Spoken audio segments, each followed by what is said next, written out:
that was an excerpt from Radiohead's Street Spirit. It has a lot to do with what we'll be learning today. Have you ever been inspired to create music and when you do, it just sounds boring and bland? Now, I can't remove that completely, but I can show you a useful tip that I use when I create music to help me create really inspiring and creative progressions. This technique I like to use is called voice leading, and it is achievable in many ways which we will be exploring in this video. First thing first though, what is voice leading? More importantly, what do I mean by voice leading? Voice leading is just the voicing of chords in that part of the harmonic structure of the harmony, right? If you had a group of chords, say C major, E major, and A minor, which way could you voice those chords to have the most tension and release? You can hear in the song that I played at the beginning, Street Spirit by Radiohead, that it has a stepwise motion building up and up back to the tonic. It does this by highlighting certain aspects of that chord, certain notes, to where the melodic lines in them are just ascending one semitone at a time. Now, why don't we have a closer look at how those chords are actually structured? See, if you listen to the song, you get the chords of A minor, which is the notes of A, C, and E.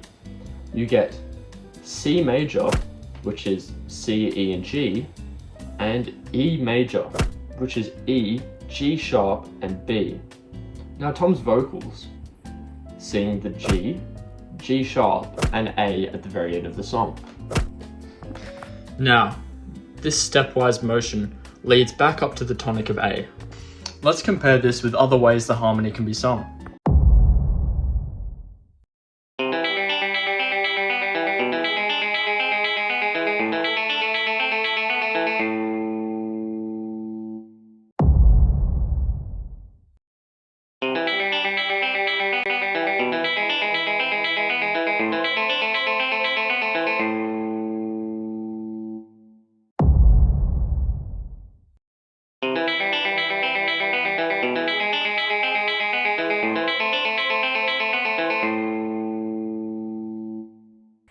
Now, out of those playthroughs, which one felt the most resolved?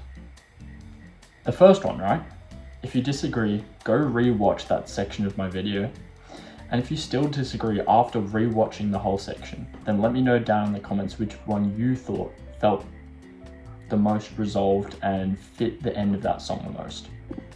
Now, let's talk about why that leading step-up motion is tense. And why does it sound better as a resolution?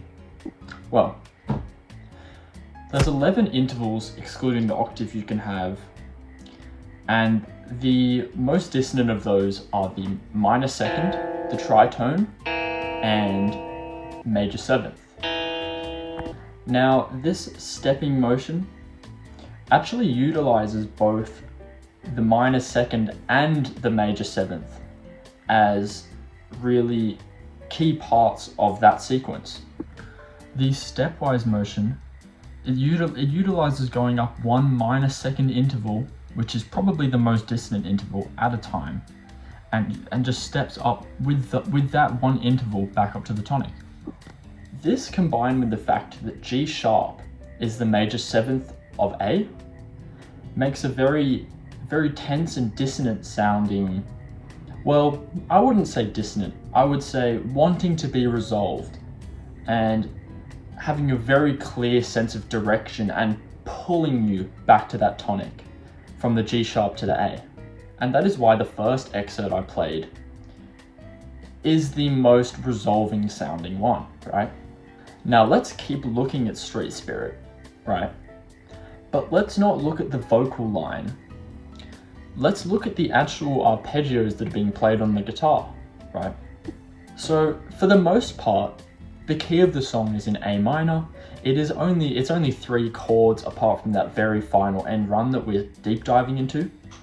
It's just A minor, E minor, and C major, which are all chords of the A minor scale, right? A minor, B diminished, C major, D minor, E minor, F major, G major, and back to A minor, right? But that E major at the end is not part of the minor scale, and we'll talk about why that is. So there's another scale you can build chords off of, right? It's called the harmonic minor, and it swaps out the 7th scale degree, the G, right? It swaps out the G with a G sharp, which is the 3rd of E, right? A major 3rd of E, which is what builds that major E chord at the very end.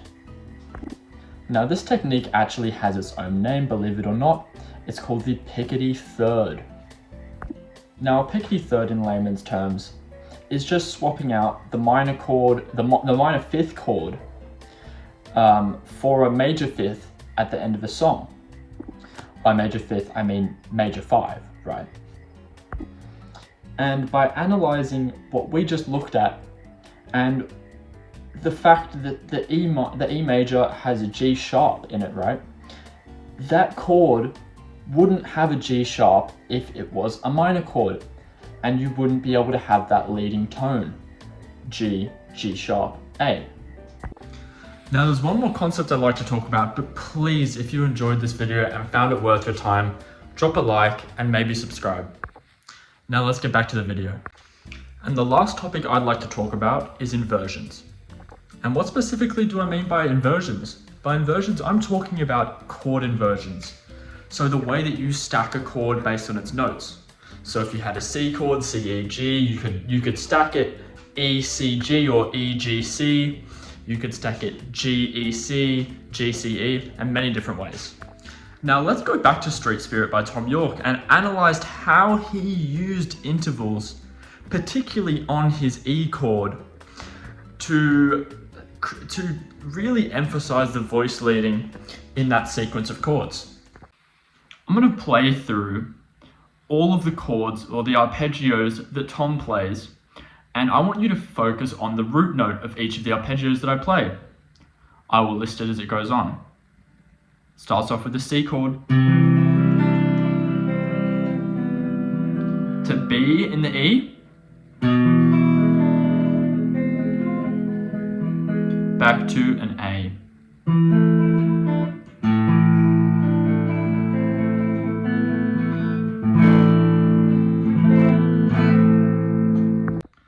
Now let's separate the rest of the chord from the root note, right? C, bass note was a C. But if we play the E chord, Tom actually plays a B in the root. So it goes C to B, and then back to the A. Do you see how that just resolves so nicely back to the tonic of A? This is because it is the 3rd and 2nd degree of the minor scale that leads back to the tonic. And it contrasts with the motion of the vocal line of G, G sharp, A. It contrasts with that to create a really tense sequence that resolves so nicely back into the tonic. All of these techniques that I've listed in the video can easily be applied into your own composing as long as you take them into mind. Any piece that you write in the minor key can be resolved with a major 5th back to the tonic. And if you take into account the key of the scale that you're writing in, say I was writing in E, I could have this G chord here, which is just, it's just G, B, and G again. We can just omit the 5th for this one. Then back to the F sharp, and then to the E.